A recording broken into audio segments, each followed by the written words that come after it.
Hello, welcome you all in my YouTube channel. Welcome you all. Hey guys, let's see what is transversing a dictionary.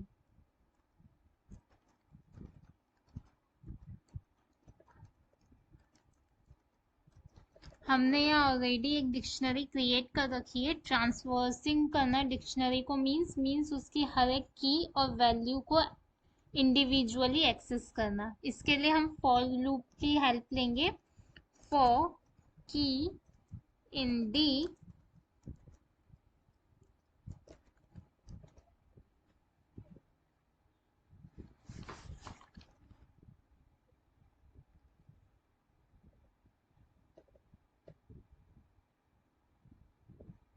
हम देख रहे हैं कि हमने की और वैल्यू पेयर को इंडिविजुअली एक्सेस कर लिया है। की लूप में चलेगा तो की में क्या स्टोर होगा? की में पहले इंग्लिश स्टोर होगा, फिर डी ऑफ की में दुबे सर उसकी की वैल्यू स्टोर होगी। इसी तरह लूप वापस चलेगा तो की में देन मैक्स स्टोर होगा, फिर ये कॉलन हमने प्रिंट कराया, उसके बाद डी ऑफ की मीन्स डी ऑफ मैक्स में रीना मैम प्रिंट होगा। This is called traversing of a dictionary means हर एक की वैल्यू पेयर को इंडिविजुअली एक्सेस करना। अब हम देखते हैं कि हम सारी कीज को एक साथ एक्सेस कर पाते हैं कि नहीं। उसके लिए हमारे पास एक फंक्शन है कीज। हमारी डिक्शनरी का नाम डी है और फंक्शन है कीज। तो हमने ये लिखा है, प्रिंट कराया है। Let's see what is the output. हमें एक साथ सारी कीज मिल चुकी है, ये लिस्ट के फॉर्म में स्टोर हुई है कीज। अब हम ऐसे ही चेक करते हैं कि हमें वैल्यूज मिल सकती हैं क्या। तो हम यहाँ पे लिख देते हैं values.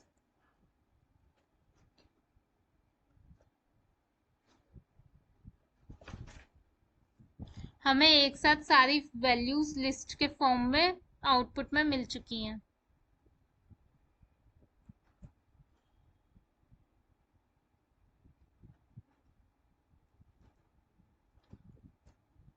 Now various methods to create a dictionary. हम सबसे सिंपल मेथड तो देख चुके हैं। अब सेकंड मेथड है, अगर हमें कोई एम्प्टी डिक्शनरी प्रिंट कराना है तो हम सिंपल कर्ली ब्रेसेस लगा देंगे। हमें उसमें ना कोई की देने की ज़रूरत है ना कुछ वैल्यूज देने की ज़रूरत है, तो वो हमारी एम्प्टी डिक्शनरी कहलाएगी। अब हमें एम्प्टी डिक्शनरी एक और तरीके से क्रिएट कर सकते हैं। हमारे पास एक फंक्शन है डिक्ट, हम इसे डायरेक्ट लिखेंगे। तो अभी इसमें ना कोई की है ना वैल्यू है, तो डिक्शनरी एम्प्टी कहलाएगी।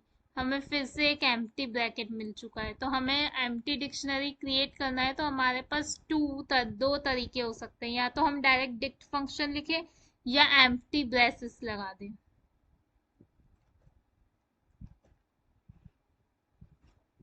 नाउ अब हम अगर हमें डिक्ट फंक्शन में क्या देना है, की और वैल्यूज, तो हम कैसे देंगे? हम लिखेंगे name equals to John. Means इसमें हमारी की क्या होगी और वैल्यू क्या होगा। तो जो नेम है जो इधर लिखा हुआ है वो की होगा, और जो राइट हैंड साइड में लिखा होगा ये वैल्यूज होगी उसकी।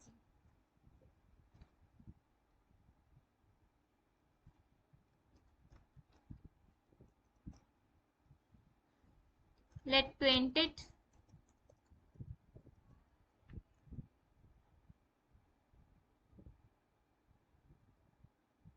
देखिए हमें ये पूरा डिक्शनरी के फॉर्म में मिल गया। तो हमारे पास ये और एक मेथड हो गई डिक्शनरी को क्रिएट करने की। मीन्स हम डिक्ट फंक्शन के अंदर लिख सकते हैं, हमें जो भी इंडेक्स में लिखना है वो हमें सिंपली ऐसे इक्वल टू करके लिखना है, और जो भी वैल्यू देनी है अगर वो स्ट्रिंग फॉर्म में तो कोट्स लगाने, और इंटीजर फॉर्म में तो विदाउट कोट्स, और जो कीज है उसको इक्वल टू के लेफ्ट हैंड साइड में लिखना है। ये सिंटैक्स है। Now let's print it.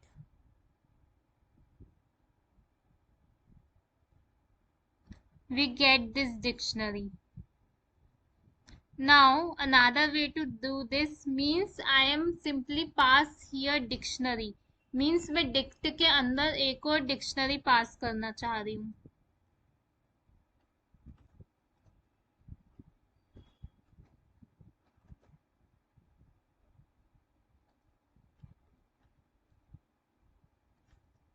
मैंने डिक्ट फंक्शन के अंदर एक और डिक्शनरी दी है। Let's see what will happen. तो हमें आउटपुट में अगेन डिक्शनरी मिल गई है। मींस हम डिक्ट फंक्शन के अंदर अगर डिक्शनरी को डालें तो हमें आउटपुट में same as it is dictionary मिलेगी। Now I am using zip function to create dictionary.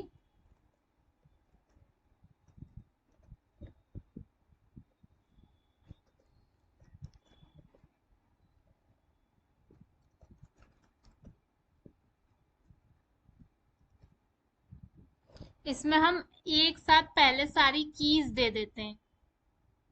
जैसे मेरी फर्स्ट की है नेम, सेकंड की है age. Now I am giving value.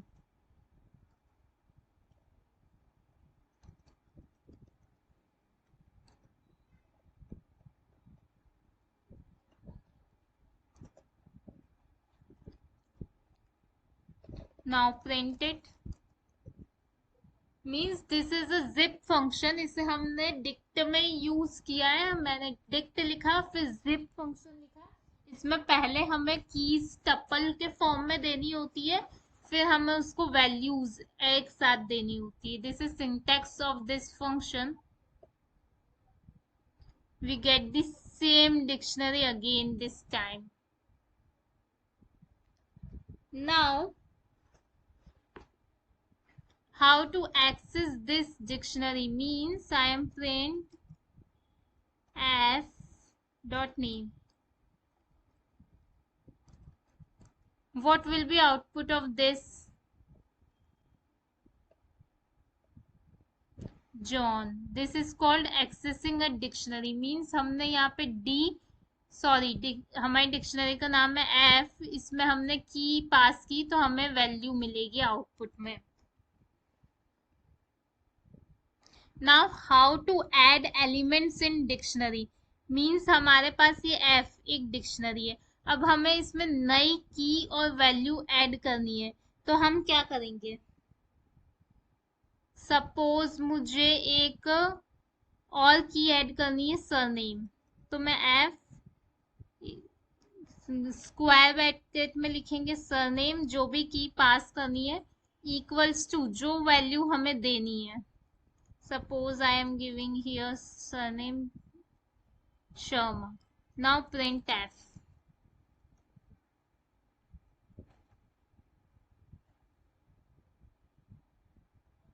हमारी डिक्शनरी अपडेट हो चुकी है। मींस इसमें न्यू की एंड न्यू वैल्यू ऐड हो चुकी है। हमारे सरनेम में शर्मा आ चुका है।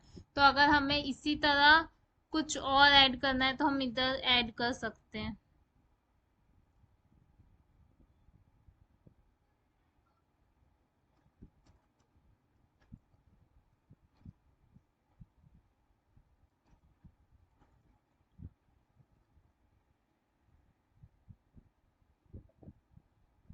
हमारा एक और की और वैल्यू पेयर ऐड हो चुका है। तो हम इस तरह डिक्शनरी को अपडेट कर सकते हैं। मींस हम इसी तरह इसमें की और वैल्यू ऐड कर सकते हैं। Now what is nested dictionary? Nested loop पढ़ा था हमने। इसमें क्या होता है? A loop with in other loop. तो ऐसे नेस्टेड डिक्शनरी क्या होती है? एक के अंदर एक डिक्शनरी। एक के अंदर एक dictionary.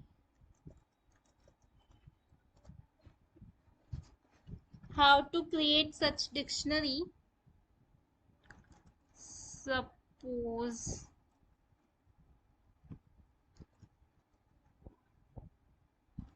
I am creating a dictionary. अब इस डिक्शनरी की में वैल्यूज में एक और डिक्शनरी पास कर रहे हैं।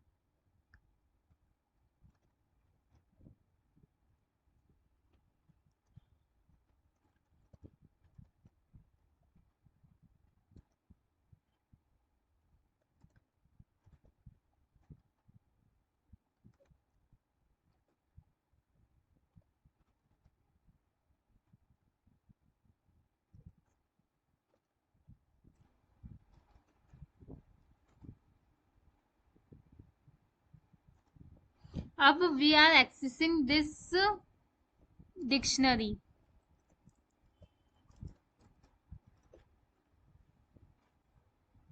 हम नेस्टेड डिक्शनरी को कैसे एक्सेस करते हैं?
क्या किया हमने? नेस्टेड लिस्ट को एक्सेस करने के लिए हमने सबसे पहले की या प्रिंट करा दी। तो जो भी फॉर की इन एम्प्लॉय, यानी कि पहले जॉन आएगा। की में पहले क्या आएगा? जॉन। तो एम्प्लॉय और की में यहाँ पे क्या प्रिंट हो जाएगा? जॉन। फिर अब इसकी एज, तो हमको एज एक्सेस करना है, मींस दिस 25। तो हम इसे कैसे एक्सेस करेंगे? ये तो एक लिस्ट के अंदर लिस्ट है ना, मींस नेस्टेड लिस्ट है। तो हमें पहले एम्प्लॉय में जाना होगा, जो डिक्शनरी का नाम है। उसके बाद की मीन्स जॉन में, फिर जॉन में भी एज। तो फिर हमें आउटपुट में यहाँ 25 मिलेगा। इसी तरह हम सैलरी में जाएंगे। तो अब सैलरी कैसे प्रिंट होगी? मींस हमें एम्प्लॉय पहले डिक्शनरी में जाना होगा, फिर डिक्शनरी में भी उसकी नेस्टेड डिक्शनरी वाली सेकंड डिक्शनरी की एक्सेस करनी होगी। फिर सैलरी का कॉलम एक्सेस करना होगा।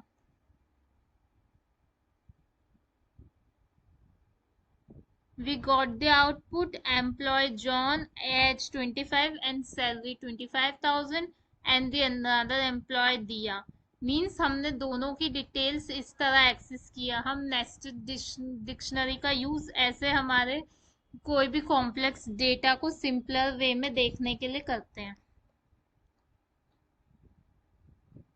Now, how to update the existent element in the dictionary means dictionary में जो एलिमेंट एग्जिस्ट करते हैं, हम उन सबको कैसे एक्सेस करेंगे और अपडेट कैसे करेंगे?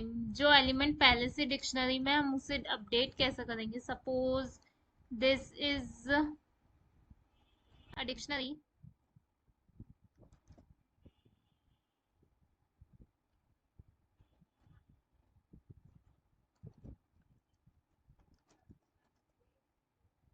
अब मुझे इस डिक्शनरी में फर्स्ट इंडेक्स पे हाई की जगह हेलो लिखना है। तो how to do that? Dictionary, इसकी की है 1। हम जैसे लिस्ट में इंडेक्स से एक्सेस करते थे, वैसे ही डिक्शनरी में हम की से एक्सेस करेंगे।